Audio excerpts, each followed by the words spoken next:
Hello, welcome back to another one of my videos. That is if you're one of my 2% returning subscribers.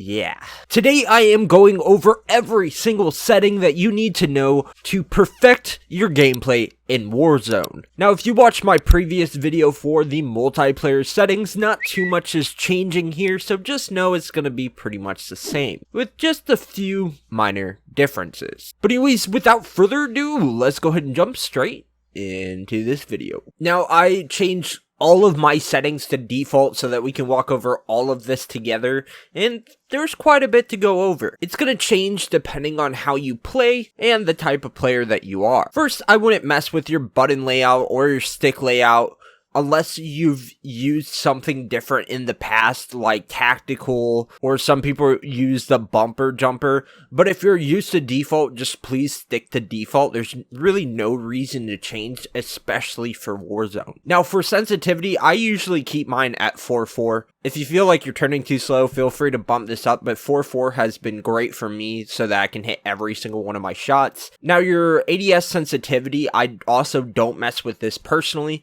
If you find that you have trouble with hitting targets while aiming in, you can bump both of these down. The low zoom is going to be for more of your regular reticles that don't zoom in too much, and then your high zoom is actually your 3.25 multipliers and above, so your sniper scopes and all that kind of stuff. If you find that you have trouble hitting your sniper shots far away because you're moving too fast, you can bump this down. I would probably say the max of 0.8. and you should be fine. Again, I keep mine the same, but that's up to you. Our first change is going to be with your controller vibration. I always disable this in every single Call of Duty game. This is what the pros do, the top AM players. That controller vibration can throw off your shot ever so much because it literally vibrates your controller. Especially for longer range gunfights, you're going to notice by turning this off, you're going to be able to hit more shots. Now, a few games after turning this off, it is going to feel just a tad bit weird, but you'll get used to it fairly fast. Again, this isn't even just a personal preference. This is something a lot of pros do. It 100% works. Now, for your aim assist, as you can see, it kind of briefly goes over what you need to know. I keep mine on standard when it comes to Warzone. For your very accurate players that have been running FPS games for a long time, I would probably recommend Precision or Standard. Precision is going to be better for you accurate players. This is going to make it where you slow down a lot more, or your aim assist slows down a lot more when you get closer to the target. It's a lot stronger of a kick. Your focusing, that's going to be better for newer players. This is going to kick in even if you're narrowly, as it mentions, missing a target. If you're new, I would probably recommend just sticking with standard. This is what you're going to want to learn.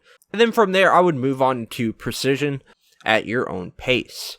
Our next change, we are moving down to your use reload behavior. A default tap to reload. This is for PlayStation. You're just tapping triangle and it reloads. And then to pick up anything on the ground, you have to hold to pick that up. I find that this is really annoying.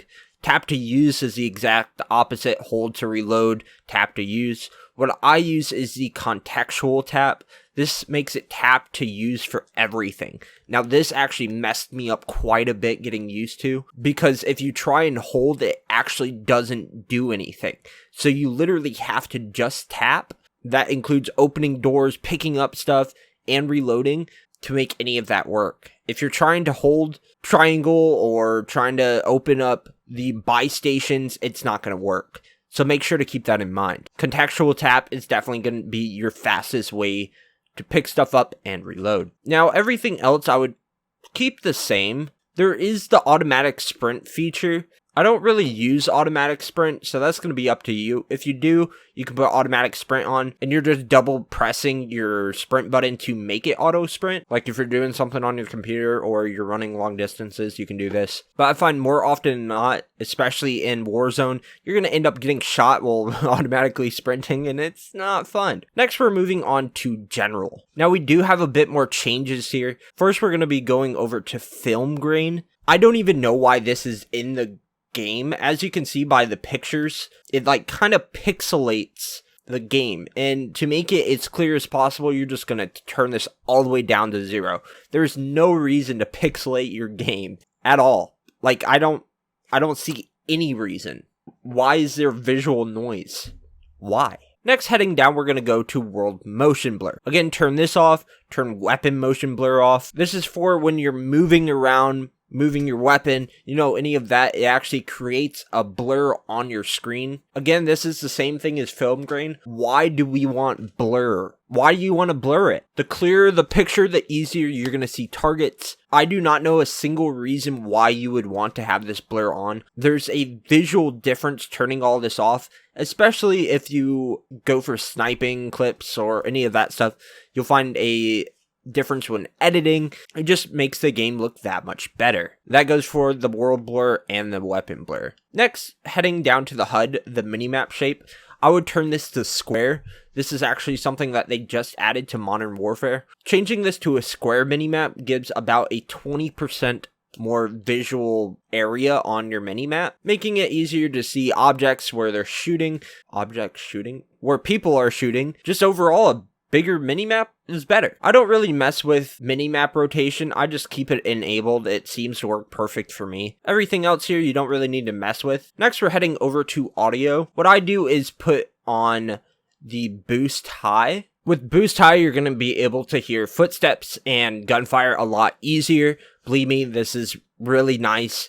Pros use boost high as well. It's definitely the way to go. Next, I always turn my music volume down to about 60 to 70%, and then my dialogue volume about probably 75%. The music can get in the way of hearing footsteps, gunfire, all that stuff. And then the dialogue volume, of course, the same. When characters talk, that is from your dialogue volume. And having it too high, I just found that it's kind of uncomfortable, and I've missed important keys in-game because the music or the dialogue is too loud. All your other volume settings, I would keep the same.